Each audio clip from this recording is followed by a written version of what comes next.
For the past week or so, something nagged at Merribelle. It felt like she'd forgotten something, or someone. No, maybe something?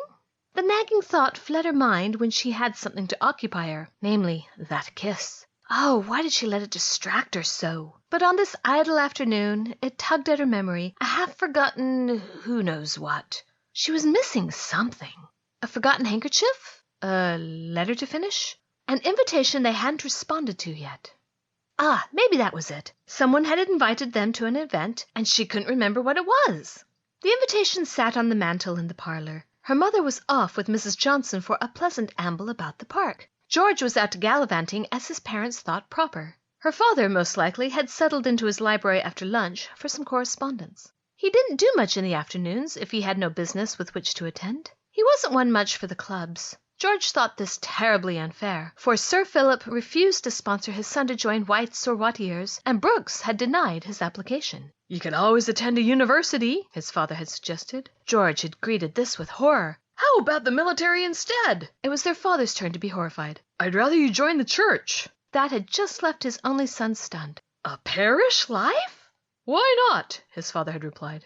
"Have you seen what sort of women make vicars' wives?" "Yep, plain ones." George had only been able to blink at this. Oh, ha! Sir Philip hadn't been able to hide his smile. Merribelle thought a drab little thing might make an excellent wife for George. She'd be far less inclined to demand expensive clothes, fancy houses, extravagant parties, and flirting with any dandy who came along. George needed a devoted wife, one who loved him. A clever and thoughtful one would be good. So George took off for the afternoon, hopefully tipping his hat at any pretty young lady he met on his rounds. Merribelle had stayed home. Her mother had encouraged her to catch up on correspondence, but she wasn't in the mood. She wrote 4 letters before her hand cramped up.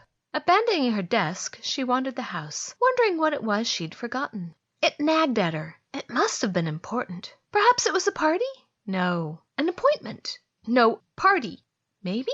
She headed to the parlor and marched straight to the mantel. There sat the invitations all propped up on display. The Hales only displayed the invitations they had accepted, a kind of advertising to any guests who came to call.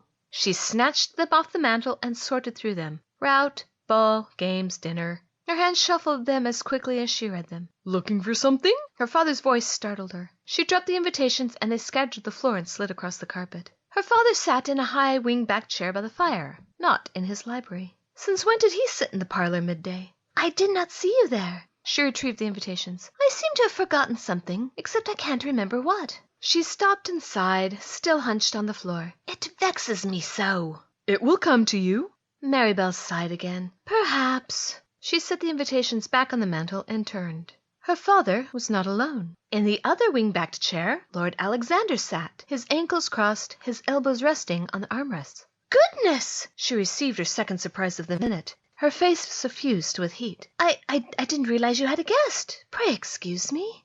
Oh, did it have to be Lord Alexander? She had not seen him since the Windermere's ball. What was he doing here? A thought chilled her. Had he mentioned the kiss to her father?